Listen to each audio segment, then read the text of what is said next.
All right, starting the stream now.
The past haunts us all, whether it be a person, place, or thing. We are reluctant to let go. We call to the dead out of desperation and intrigue, searching for answers about what lies behind the shadows.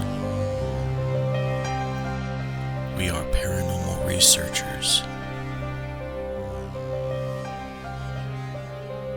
We are Necromancers.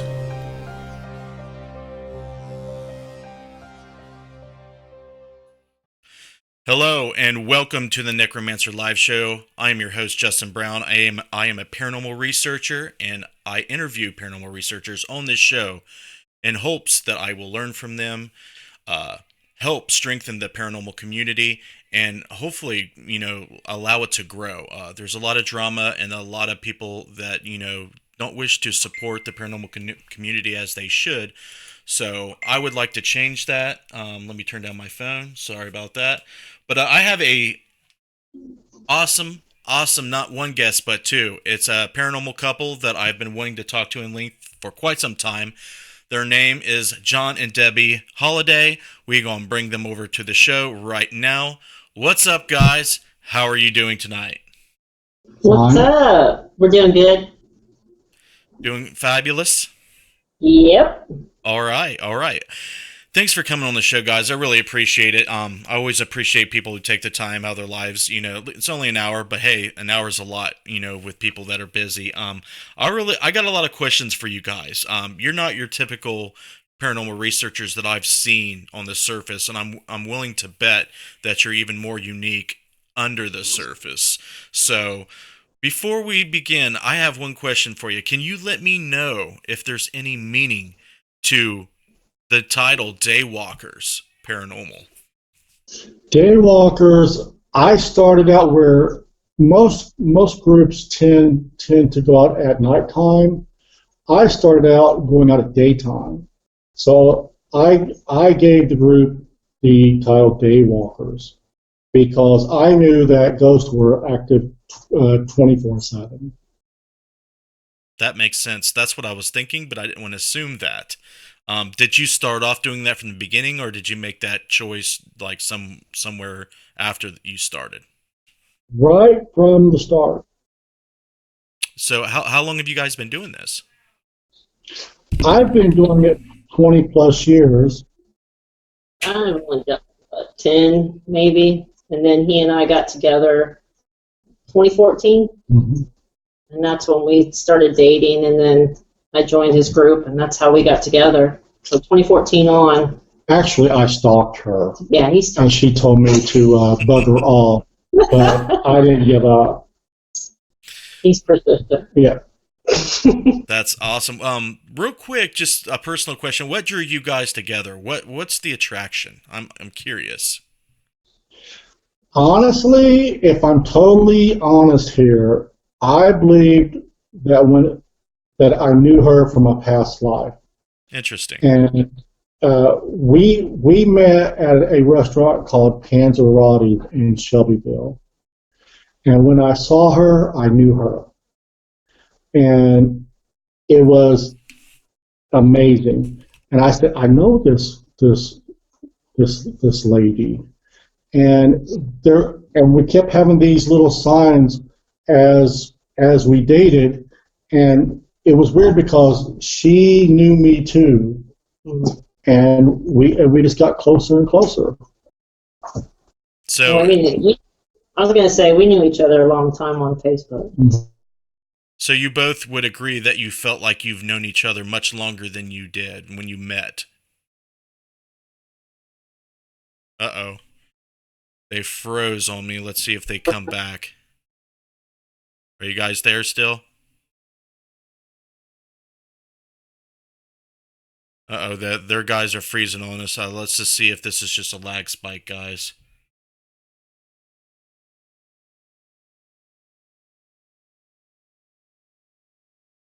I apologize, guys. Let's see if they'll come back here in a minute.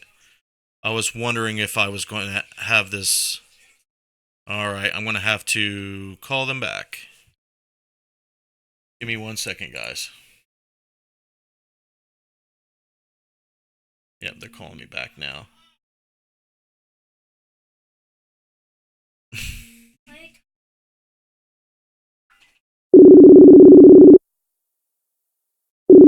Calling the wrong person. Sorry about that, guys.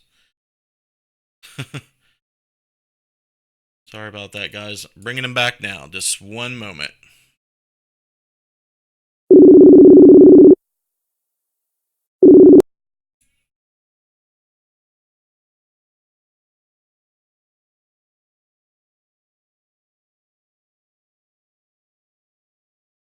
Hopefully we get them back. He tried to call me back. Uh-oh. They're frozen still. They are frozen. Uh-oh, guys. Can you see me? Can you hear me? Yeah, now we can. All right. Sorry. I was wondering if that was going to happen. We'll see if that trends. Okay, guys. Hopefully it doesn't. Uh-oh. They froze again. Yikes. This was what I was afraid. Oh, here you go. Yeah, it's lagging really bad. So, yeah, guys, this is the first show that I'm having with Facebook Messenger, so we might run into some problems, just like this. So, let's hope that this problem gets sorted out quickly. All right, okay, yep, it's lagging again, so, yeah, this sucks. Let me see if I can message Debbie. Signing on. Yeah, can you hear me now? Uh-oh. You're lagging really bad. Good thing you said I can swear. Can you hear me now? Is it going to work? Okay. Hello. So, okay. We got Well, people coming in or what? well, it started lagging really bad. I don't know if this is going to persist. So, we'll It's see. weird. It was Well, fun until we started the show, and then it went crazy. right. I don't know. It could be not a stable internet connection or a bandwidth problem, but we'll try to continue. Where were we? We were talking about how you guys met and how you guys felt like you knew each other from maybe past lives. Is that right? Both of you felt that way? Yeah. It was weird. We met each other. We felt like we knew each other already for a long time. Do you have a lot in common, or is opposites attracting? Do you want to answer? Well, he can be a pain in the ass, but yeah. That's But funny. yeah. We are opposites, trust me. Yeah, but I've loosened you up. We got a good sense of humor. We joke around all the time. You gotta have fun. The way she is on Facebook is exactly how she really is in real life. That's great. Well, at least we know she's real then. Yes, She's got sharp Facebook posts, guys. I know there's a lot of haters out there that report her, but as far as your sense of humor, Debbie, it's right in my lane. So it's not me reporting you. All right. Okay. Let's try to get into some meat and potatoes here, guys. You guys been doing this for a long time now. You're not noobs. You're not green around the edges. What is your message? What are you guys all about? Let the viewers know what you want to convey and how you would like to teach people coming into the field for the first time doing this. Don't answer. We always go into a location, and our approach is that these spirits are alive, and they're not like circus creatures to perform for us. We go in there and we say, we're just here to have a conversation. We're not going to do any harm, and we come with great respect. Will you please talk to us? Right. And that is something that a lot of people forget. I mean, they watch the TV shows, they get stuck in a rut of how they usually investigate. And I've been preaching for a while now on the subject of how to connect not only spiritually, but how to you have a unique connection. How do you get them to answer you specifically and not, for you to stand out among the hundreds and thousands of investigators that try to poke them with the stick every day. And Right. when you do that, when I do that, I'm going to speak from my experience. When I do that, it's profound. It's so effective.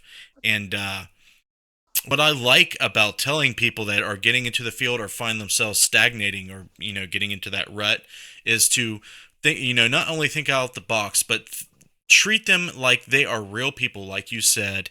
And when you do the research and you start to know the information about what possibly could be lingering, then that's what you need to take into consideration on how to connect. Would you agree? Is that what you do? Yes, and we are known for taking food. We take gifts. We show love. We show compassion. But see, this is the thing. If you show them respect, we notice we get a lot more activity or evidence than these people that keep going in there all the time and, being loud and swearing at them and provoking them. And because then they're looking at these people like, oh, great, here comes another one. Because you got to think they got to deal with these people all the time that keep going in there doing all these investigations. Mm-hmm. So they're just, here comes another group of a-holes. So usually they I don't know. I've seen people provoke, and we've been with them, and it doesn't seem like much happens as far as activity. And we don't go into places drinking booze, acting foolish. We go in love. Right. And that's really cool. You guys seem super laid back and super down to earth people, and that really comes across to me. And I think that's really cool. Do you guys try to seek out places that are not blown up by popular paranormal pop culture and the TV shows? Do you seek those places out more often? More often. Yes, because then you get more activity. If you keep going these ones that have been overdone, then you have little activity. Like like I said, the ghosts get so used to these people coming in all the time on a daily basis that they quit performing for these people. So we like to go to places that nobody goes. Right. Then there seems to be a lot. And then they want to actually talk because they're lonely. Or they're trying to figure out who we are. Yep. Coming up at They're very curious. Right. I did the same thing early on. Of course, I couldn't afford when I first started all these big price tags on these places, but when I started going to the big places, I found out that they're not as active, and I was really really taken back by that, and I didn't realize how obvious it was. You were right. It's being investigated every day. I mean, you go to a circus act that's in a town every weekend, and the animals are just sitting there. They're not performing. Lord. They're angry. That's the spirits out there. That's how the average paranormal investigator and what happens on average in the paranormal community at these haunted locations, and that's pretty sick if you think about it in that way. Yeah. Imagine being a ghost at one of these pay places, and you're asked the same questions every day, 365 days each year for years. Eventually, you no longer respawn. Right. It's like a purgatory. I would look at it as purgatory. Right. And I'm definitely not going to contribute to anybody's hell-like condition. I mean, if they're trapped or if they like to channel in or visit there frequently, I would like to think that, respect and love, as you guys said, and friendship is the most important thing. And if there's anybody out there that, kind of got out of that routine or out of that frame of mind, definitely consider about going in. And like I've been learning this past year, learning to connect more and, collect data with devices a little bit less might be more beneficial to your spirituality and, your understanding of what's out there. Because there's only so much the devices can do. They're only extensions of your mind and your body and your regular senses. I find that, yeah, it's nice to have some type of scientific data to correlate with what's going on, but you may be missing out on something bigger. What do you think about that? A lot of groups are all about data.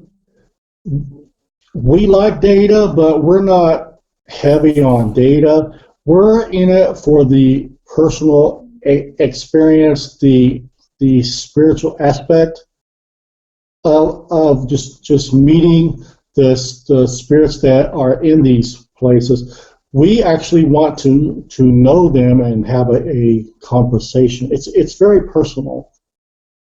Right, and that's another thing I want to get in with you guys. You guys are empaths, or is it just Debbie? Are you both empathic, or do you have... Okay. When did... Debbie, I want to start with you. When did you realize that you had this ability to sense, other people's feelings, to know things that you shouldn't, all the things that come along with the pros and cons of being empath? When did you realize that you were? Well, as a kid, I would say things to my mom, and she would She didn't like it. Or I would predict things, like I'd say somebody's sick or someone's going to die soon, and it'd happen. It'd really freak her out because she's a skeptic. Right. As I got older into my teens, I found out more that I was right about things or even seeing things. I remember when I was real little, I'd see this lady that I play with all the time. She'd come in the playroom and play with me. And we lived in this old Confederate soldier's house, and I guess his mom lived in the house at one time back in the day. And anyways, I remember telling my mom about it all the time, and she would kind of blow me off, when I'm little. But when I got older, she told me, oh, yeah, this lady, she died in the house, and you were right. I can't remember what the name of the lady was, but I described her, and it really freaked my mom out. But like I said, they did history on the house, and they about her, and I knew about him, and it was pretty wild. So verified. I'm sorry to interrupt. Did you feel like you inherited that from somebody in your family, or how do you think that you... Yeah. My father was from Germany, and so his whole family is there. To be on his mom's side, my grandmother used to do readings for people. She was psychic, and she was an empath too. So, yeah, it'd be on that side. So, do you believe that a lot of times that people, when they have abilities, that they're passed down from family members? Yeah, I think so.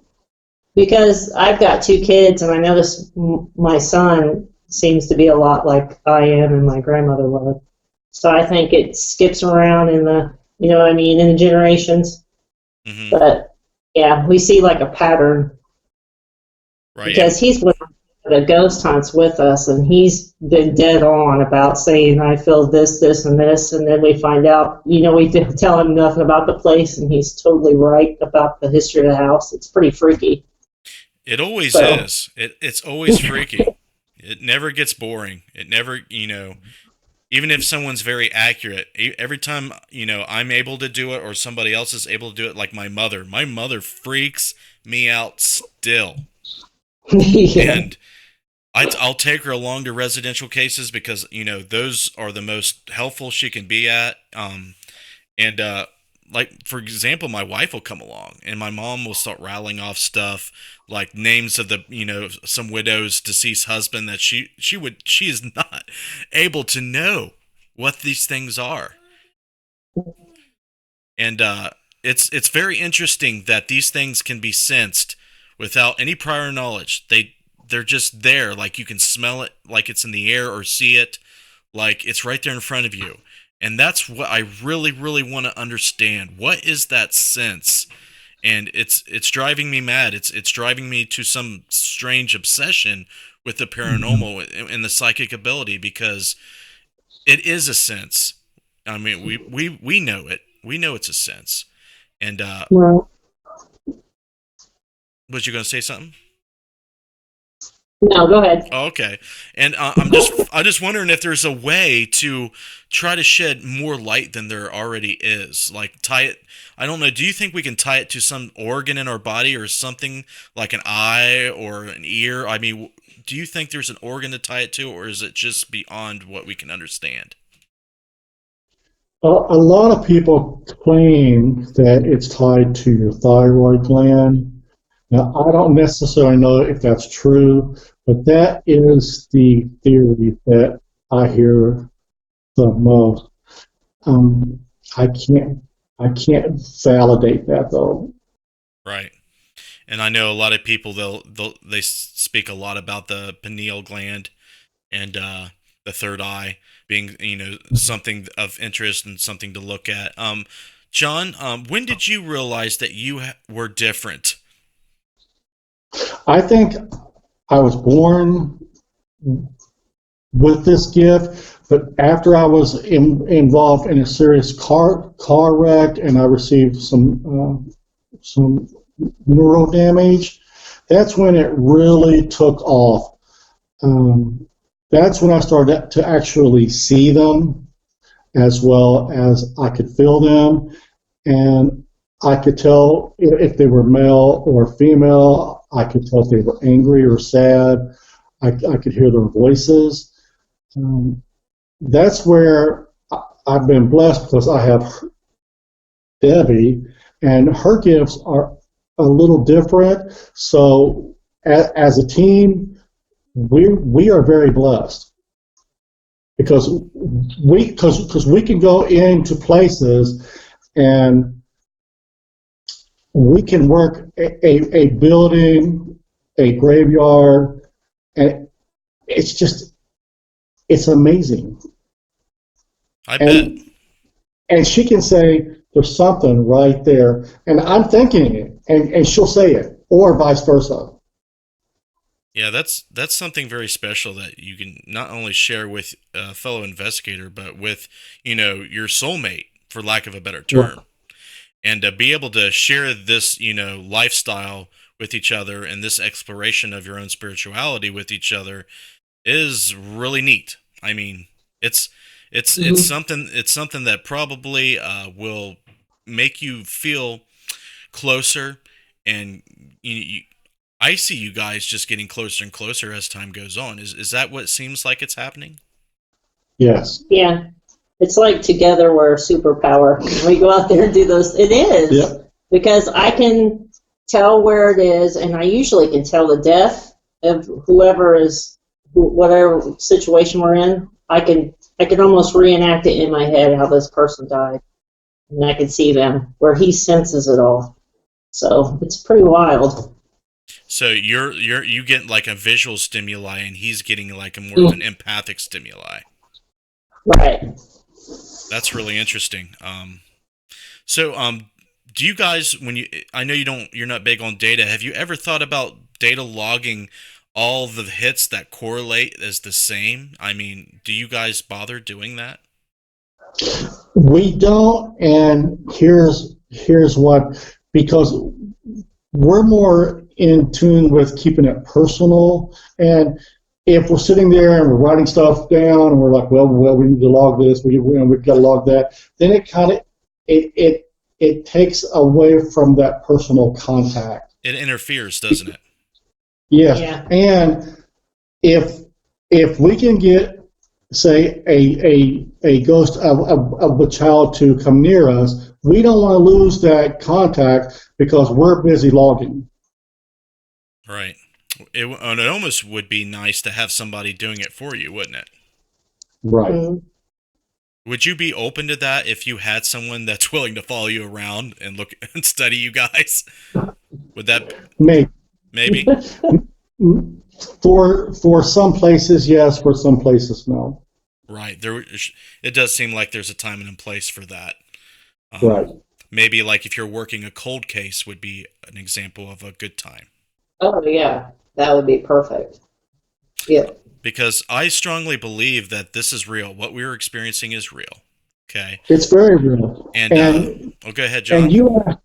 And you asked a very good question about you're seeking to understand your gift more. I would just say to you, worry less about that and just embrace it. Mm-hmm. Right. And just allow it to come to you, because it will. Right. And just walk in love, and don't be afraid. It's never going to hurt you, because it truly is a loving gift. I agree. I do know that when you go out with fear and you go to places, with, what's the right word? With doubt, with fear, with, something negative tied to it, then that's when you open yourself up to those things, the bad things. But I want to get back to the cold case idea. Do you guys seek out any type of cold cases at all in your? We do. Yep. There were two young ladies in Delphi, Indiana, who were murdered, and we went out to the High Monon Bridge, and we walked that area, and we got a pretty good feel for it, and we got a pretty good feel for what happened. Unfortunately, we didn't get a feel for the killer. We know that we can tell you this. Those girls had never seen their killer prior to that day. He was a total stranger. He was crazy. This was not a sex crime. This was violence. And he approached them. He yelled at them. He threatened them. After he got close to those girls, he was hitting them. He beat them up until the point where he finally killed them. Wow. Now, there was no reason for it, other than the fact that he was very, very, very angry. And I don't know why he was so angry, but he was raging. I don't think the girl said anything really to him. I think they tried to ignore him, but he was just angry. That's really sad that that stuff happens. Do you guys just run into stuff like that when you're out just investigating normally, or do you guys actually seek out cold cases? Well, we've done the Burger Chef killings from '78. We did the Delphi Bridge. I think that's it, right? Well, we went to the serial killer's house, but that was already done. Right, and there's a reason why we don't do more, because it's so heavy that for an empath, there's always a price that has to be paid. Because that sadness, you will pick it up and you will carry it. Right. Because those souls always ask the same question: why? Yeah. We can't answer. Well, it's draining too. You know, we always feel sick. We always have migraines for like a week. It's heavy. So, John, I have to ask: do you believe these spirits that you connect with these cold cases? Do you believe that they're still holding on to their death, their murder? They're not, forgiving and crossing over into whatever's next? They hold on to it until they cross, and once they cross, they let it go, and then they have peace, and then they don't want to talk about it. Well, they essentially just forgive and forget. It's over. Right. Debbie, what is it that's really dangerous about being an empath and having abilities? What for people who may be watching that have abilities, what is the warnings and cautions that you would give them? Well, being that way, you're open to everything. So you got to learn to protect yourself, especially against negative energy. But just in general, people, I have to stay away from crowds. It gets to be too much because I absorb everybody's energy, whether it's positive, angry, sad, whatever. And if I take that all in, and then I feel that when I come home, and then does. And then I'm like boo-hooing, I don't like it. I have to stay away from that stuff as much as possible. And Debbie is more often a target for lonely ghosts because she works in hospice and she has a very caring heart, and she's not as good about shielding as I am. So ghosts will come after her more. I think the reason they come after me more is because I died when I was 34. Went into cardiac arrest, and I was dead for a couple of minutes before I was brought back to life and saw the other side and all that. So I think it, what they call it, thin the veil for me. So I think it made everything more heightened. She was in the light. Yeah. I had to argue about wanting to stay versus coming back because I was too happy where I was. I have to ask, Debbie, what did you see? What did you experience?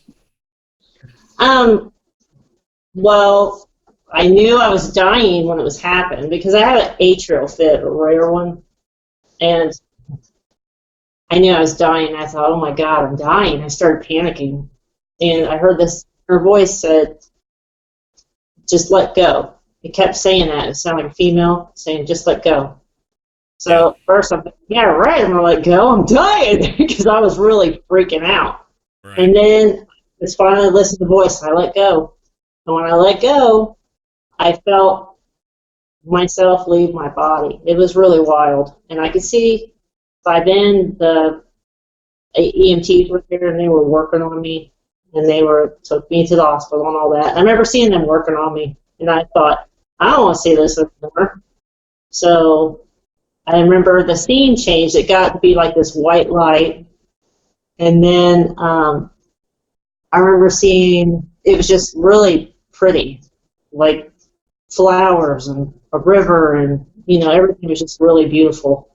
And I remember not feeling any pain, any anger, any sadness. Everything was just pure love, pure joy, pure happiness. More than I could ever explain to anybody. Did you It was just felt like it was just busting out of me. It was weird. did you hear any And music? no music. Okay. But I think everybody that has these experiences something different at this level, whether it's good or bad, because I've heard other people I've talked to that's had near-death experiences. Some will have like negative things happen, like they've done wrong in their life and now they're getting a scare like tactic done on them to make them change for the good. But mine was just like, there I was and I saw my grandmother from Germany and I sat down on this bench. Here's my grandmother from Germany, and then this other lady beside me, and I had no idea who she was. And then she started talking, and I realized she sounded like my inner voice that was telling me to let go. So I don't know if she's my spirit guide, guardian angel, but Hmm. she was telling me, you have this choice if you want to go or do you want to stay. And I thought, I want to stay. This is great Right. because I felt so much light and happy and joy, and I wasn't in my body. I guess you're just this energy. Hmm. So everything was so freeing. And then my grandmother said, you've got to go back. And I thought, what? I don't want to go back. And she's like, yeah, you got to go back. You know why? Because of your kids. Because my kids were really little at the time, like 2 and 5. Wow. So as soon as she said that about going back, then I said, okay. And then, poof, I remember I went back. It was really fast going back. All I remember is everything changed. You just see one blur, and then I felt my body just this pain. It felt like my body was dropped on concrete. And I woke up with tears in my eyes. I'm laying on the metal table in the emergency room. That's how I woke up. And now all this pain and sadness and anger all came back. I was so mad. And I was hurting and I was crying. And that's when they brought me back to life. It was wild. I bet that sounds really crazy. And what you explained sounds very familiar to a lot of NDEs I've read about and researched and heard on videos. I know you said that a lot of people have different experiences, but what I find fascinating is a lot of people have the same and similar experiences. Like they're not exactly the same all the time, but a lot of times, more than not, that they are the same. And that's the most coolest thing that I see. But it does seem like you kind of go through like a self evaluation. Some people do like a life flash before your eyes type thing. And I Hmm. guess it depends on what's happening to you and what type of death you're having. So I think a lot of times that will dictate on how your near death experiences will you know be. What do you think about that? Well, the video cut out. Uh-oh, it's cutting out again, guys. I'm sorry. Let's see if it's going to correct itself or not. Oh, I'm trying. yep, Yeah. you're back. Oh, it's going it's going to hiccup again. So we'll wait to see if we have to hang up and recall or what will happen. and you're back, and we'll see if. Nope. I apologize, guys. This is the first time I've used Facebook Messenger for the show. So, hello. How are you? Hello. All right. Well, Facebook Messenger is probably not the best thing to use, but it's working okay, I guess. But shall we shift gears? What is the craziest thing you guys have ever experienced? The Low Hotel, during which she had a lover. Oh, where we got ambushed? Yep. You got ambushed. Go ahead. You can She explain it. she had a ghost lover.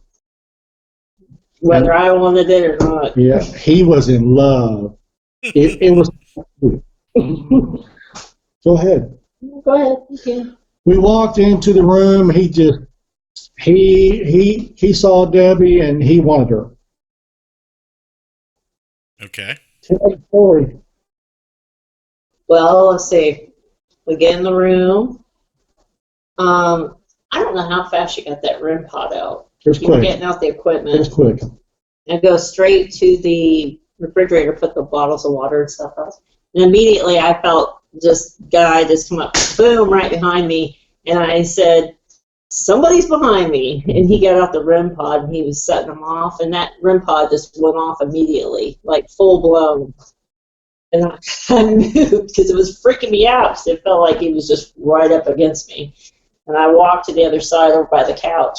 And what did he do? He follows me right over there. So the other REM pod goes off right when I'm walking over that way. And what did he? I forget how he And touched she me. was freaking Oh, he touched out. my neck. Yeah. Yeah, he was stroking the back of my neck. Yeah, it was freaky. And she wanted to leave, and I said, we're not leaving. So we sat down on the sofa, and he was doing one of these numbers on the back of her neck, and her eyes were like this big. Well, what's weird is, when you go in to investigate, you kind of wait a little bit to get activity. He This jumped on her happened immediately. right when we walked in the door, Yeah, like it was quick. pounce. So that knocks you off guard when that happens. You're like, Yeah. whoa, hold it. Wow. Did you guys find out any more information about the guy? Can I answer that? Okay. Just that room, I think it was 316 at the Low in Point Pleasant. There's a spirit in that room that is known for basically assaulting women. He's in an amorous way.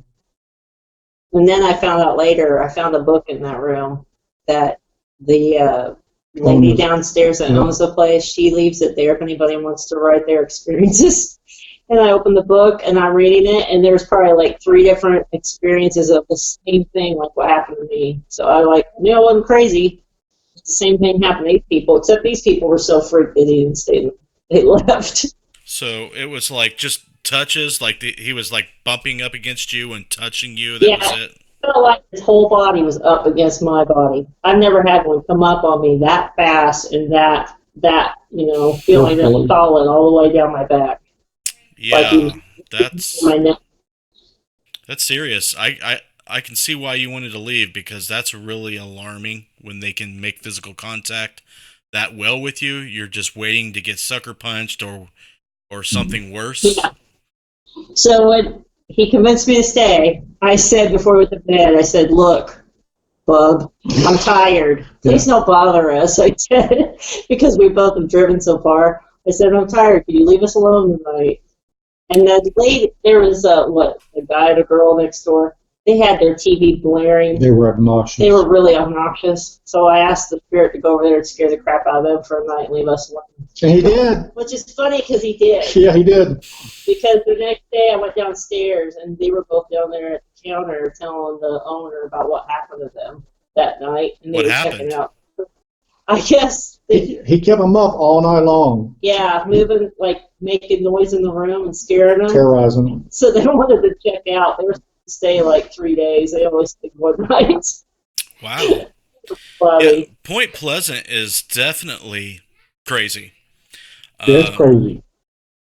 I have not been in the Low yet. I've took a tour, but that's not really, that's a very bad way to, investigate and see if there's anything you can connect with or experience. But it's definitely a really cool building. I have spent a lot of time out at the TNT bunkers, and that is a We have, whole nother animal. Um, yeah.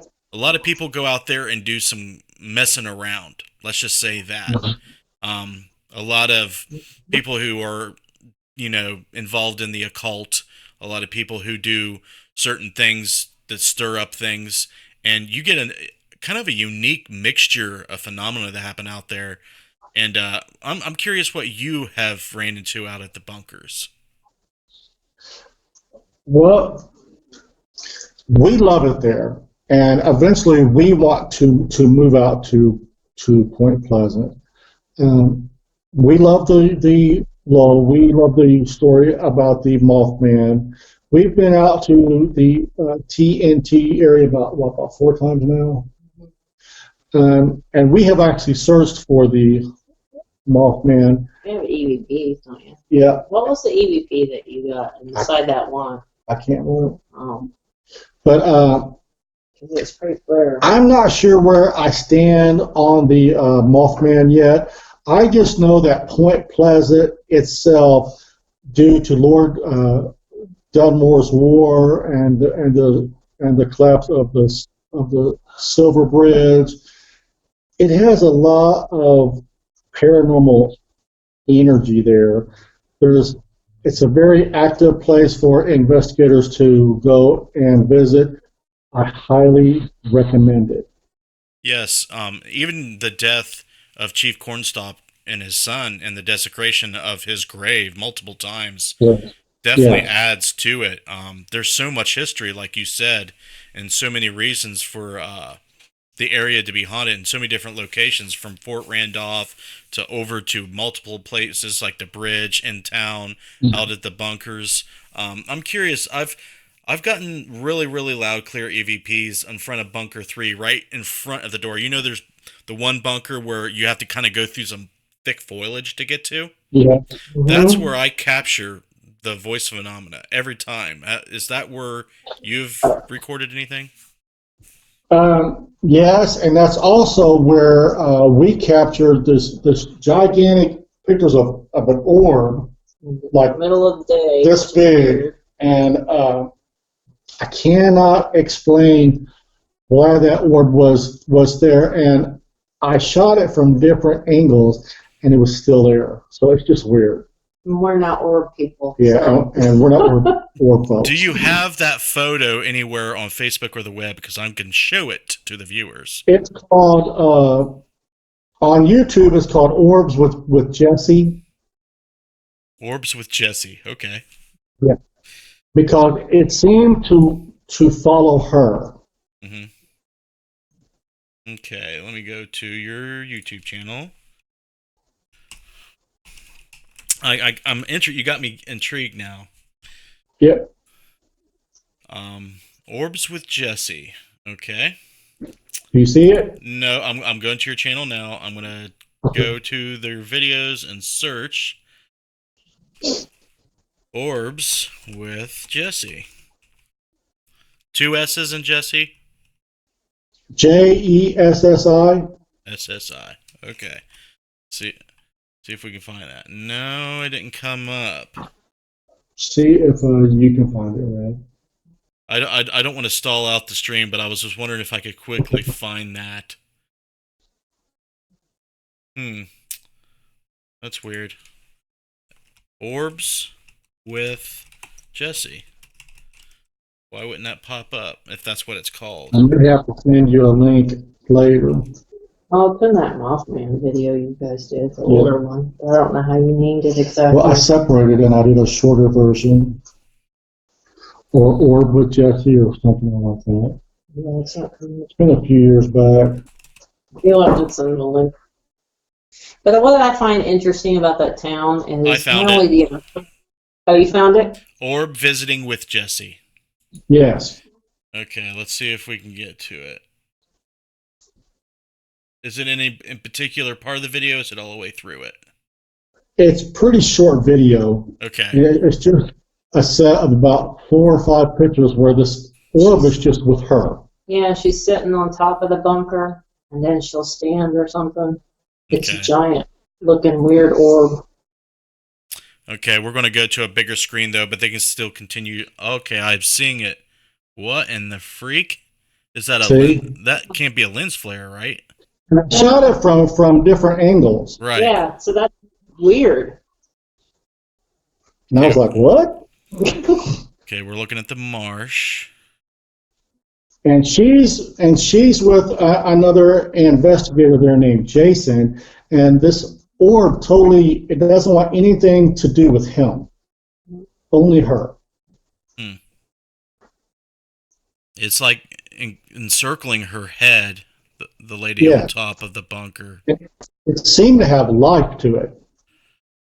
Yeah, the only thing I can think of is a lens flare, but I'm That's looking. what I thought, but then I shot it from different angles. Mm-hmm. That's weird.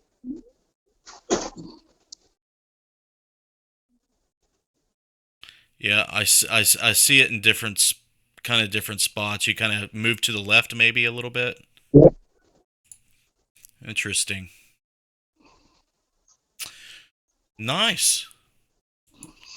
Definitely never seen that particular anomaly there. Maybe I have. Maybe I just can't remember. I think vaguely I remember people catching similar things. Have you seen similar things out there? Not like them. If it's a lens flare, it's definitely a fluky thing. But I posted because it's definitely unusual. Yeah. Yeah, I can't tell if it's a lens flare or not. But that's the only thing it could be if it's not something unexplainable. Right. It's just, why was it so attached to her? I don't know. Maybe kind of like Debbie's friend. There's ghosts out there that have a particular liking for different women. I don't know. Right. Probably. It's all things that you wonder about. We're getting down. We're almost to the hour mark. What's something that you want to kind of wrap up this show with? What's something that you want my viewers that have never met you guys, don't know anything about you, what's something that you can convey to them that will let them know what you guys are about a little bit more before we do all your plugs? I would say to people, whenever you encounter a negative spirit or an angry spirit or a demonic spirit, if you approach that spirit in love and not with anger or not walking in fear, and you say to that spirit, I love you, they tend to freak out because they don't quite know how to take you. There's the strongest power that you can use when approaching anything that's negative is love, and love conquers all. Well, it's interesting. Can I make a quick statement real quick? I like what you said, and what the reason why I like that is that works with people, living people, like a bully, for example. If they come up to you and start bullying you, hey, you look ugly, you got old clothes, or whatever. If you react to it in a way that, people tend to do, it's going to perpetuate the bullying. They're going to feed off of that and keep doing it. It's going to get worse. But if you kind of counteract it with kindness and with love, be like, oh, that's okay. You're beautiful. I love you even though you don't love me. Even though you think I'm stupid, I think you're great. They don't know what to do. They don't know how to act. And I think it has to be the same with the other side. It has to be the same with things that are pure hatred and, maybe not, something's like insanely demonic. I don't know. But most of the time, they have a dual nature. Most things have dual natures in our experience. And if you can counteract that, I think that's great advice. What do you think, Debbie? I agree. Well, we have a few minutes. I would love to sit and talk with you for a long time about how it is to be an empath and work in hospice and work in places where people are just constantly dying. I mean, how do you fucking do that? I couldn't do it. Yeah, no way. Like people tell me, you have to have the gift to do it.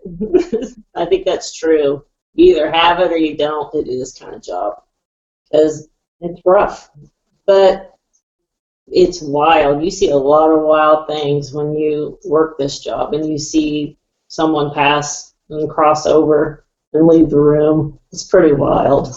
So, I mean, I've even worked with people that are skeptics and they become believers, when they Really? stuff happens. Like, give us one example real quick, a short one. Um, well, there was a lady that passed, and I kept telling the other girl that was with me quietly, all the families in the room, that I said, she's left the body, she's leaving the room. And the girl kind of snickered and goes, no, she's not. I said, yeah, she is. And then all of a sudden you heard the door just shut. And this kind of door, those heavy medical doors, they don't just casually shut. You have to come and force them, you know what I mean, to either pull them shut. Right. And that freaked out. And you could just tell the difference in the room. Like the whole energy just feels so different. Like like when someone's standing in the room and then they leave the room and you're alone, that you could feel that energy when Yes. they're there and they're gone. Same with a person that's dying. Once they leave their body, you just know that they're gone. Are you able to predict, like right before they're going to pass? Do you see it coming before it actually is clinically? Oh yeah. Does that Yeah, I freak people can out? pretty much predict like within their last few weeks. I can pretty much predict the day they're going to die. I'm pretty good at it now. So I can only imagine, Debbie. I can only imagine. Well, guys, I appreciate you guys coming again. It's been awesome to talk to you guys. You're so down to earth and so easygoing. I could just sit and talk to you guys forever and go hang out and just relax. It's not serious. There's no sign of clash of egos or competition type things going on. It's great. Yeah. And I think you guys have a lot to teach other people when regarding being down to earth, being really easygoing, and just cutting out all the bullshit. I mean, just chill out. Look at it for what it is instead of what you think you see on TV or some type of magnificent sensationalized thing that everybody makes the paranormal out to be. And people get trapped up into that, unfortunately, and they need grounded. And I think you guys can ground people, which is cool. Go ahead and plug all your stuff. I know all their stuff is in the description of this video and in the cards in this top corner right up here. If I can point it, there we go. But go ahead and verbally tell everybody where they can find your stuff and how they can interact with you and follow you. Tell them about all of our.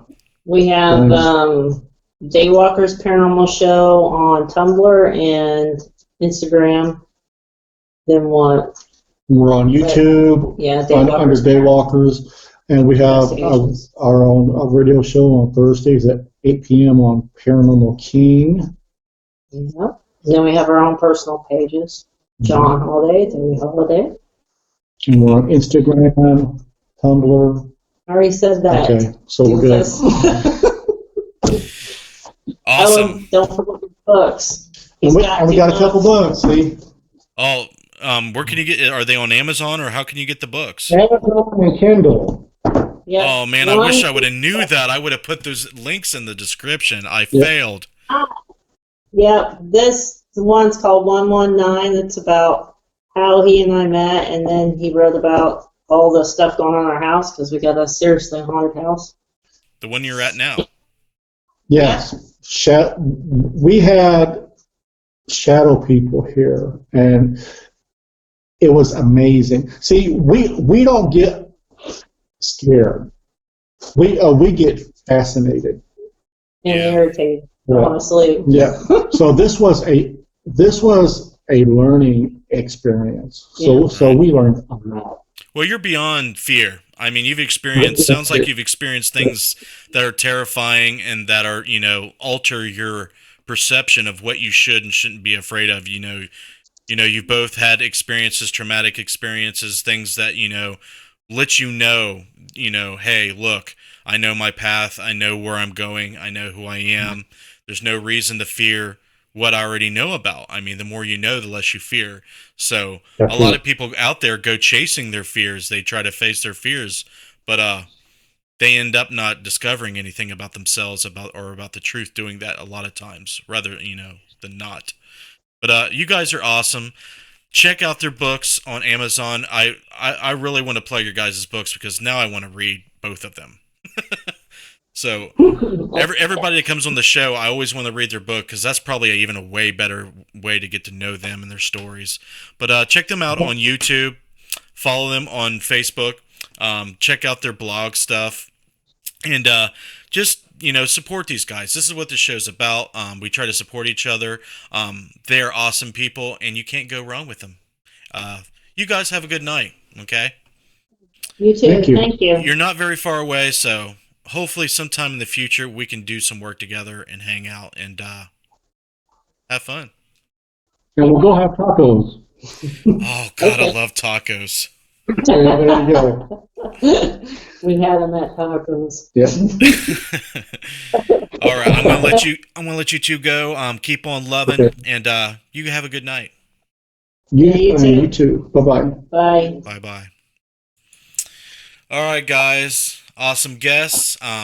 Go check out everything that we have linked in the cards in the description. And I want you to know, I appreciate everybody that comes in and views every week that supports me. We do now have Super Chat on YouTube available now, so if you want a way to support us quickly, we even have these notifications that pop up on the live stream. If you donate through Super Chat, they'll pop up with your name and your donation right on the screen. But other ways you can support us is through Patreon. The Patreon link to support the actual field research team I'm involved with called Interface Death is in the description and in the cards. The URL is on the screen. Our Facebook page for Necromancer live shows there, and the Twitter and Instagram for Interface Death is there. We always end the show with shouting out our patrons. We got Matt Bitten, Jason Boggs, and Clay Borman. Jason was in the chat, so we appreciate all the support we get through Patreon. If you are interested in doing the Patreon, just go over to the link and check out all the cool rewards you can get for becoming, pledging, just even $1 a month or even more. So there is cool things to do to help us push what we're trying to do. You guys, I'm going to let you go. We have Matt Benton with Man vs. Paranormal coming up next week. He is done filming principal photography. We are done with it, and now all he has to do is finish it. So next week at Wednesday at 9 p.m. EST, we're going to have Matt Benton on the show. I'm going to leave you guys, if you want to stick around to watch a few promo videos and some trailers, I'll leave you to it. You guys are all in my hearts. Thank you very much for watching, and I'll see you on the next video.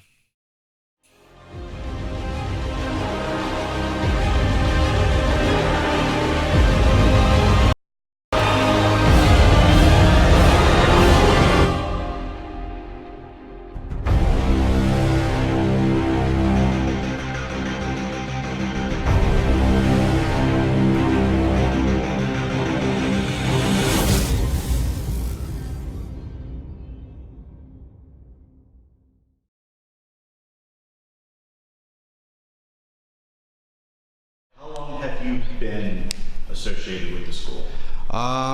We got the school in March of 2017, so about 4 or 5 months. Nice. So